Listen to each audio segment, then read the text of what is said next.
poubelles sont encore trop remplies. Il faudrait trouver une solution, ce n'est plus possible. Et vous, qu'en pensez-vous? Vous devez être du même avis? Surtout que ce phénomène se propage de plus en plus dans notre quartier. Vous savez, on peut pas faire grand-chose tant que les mentalités ne changent pas. C'est impossible.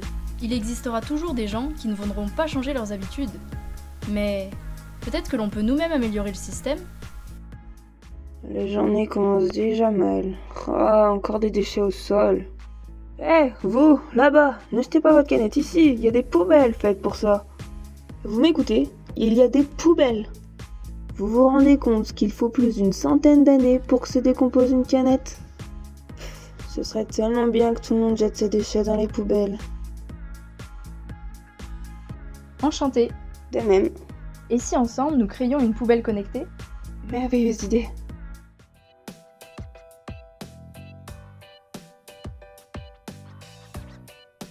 Nous sommes en classe de première et nous venons de l'institution Sainte-Marie-la-Grande-Grange.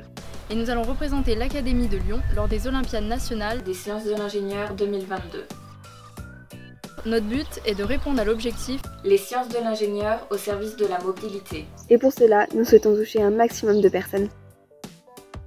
Il s'agit d'une poubelle à laquelle nous ajoutons un boîtier qui permettra de communiquer le taux de remplissage de la poubelle et le niveau de charge de la batterie à une application. Nous nous sommes souvenus qu'à chaque fois que l'on revenait du lycée, nous croisions un camion poubelle juste devant nous dans une ruelle étroite. On devait donc patienter derrière et cela nous faisait perdre du temps. De plus, nous avons remarqué qu'une grande partie des poubelles qui ramassaient étaient vides. Nous en sommes arrivés à la conclusion que cela posait un réel problème, puisque les éboueurs perdaient du temps et du carburant, donc de l'argent, à ramasser des poubelles qui étaient vides.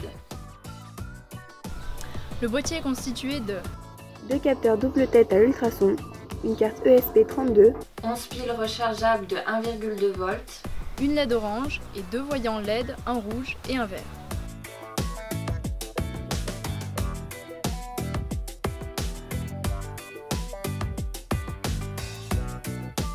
L'intérieur du boîtier sera coulé dans de la résine.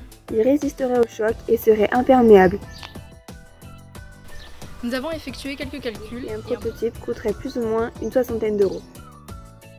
Les enjeux principaux sont de réduire la mobilité des utilisateurs et des éboueurs, ainsi que respecter l'environnement en réduisant l'empreinte carbone.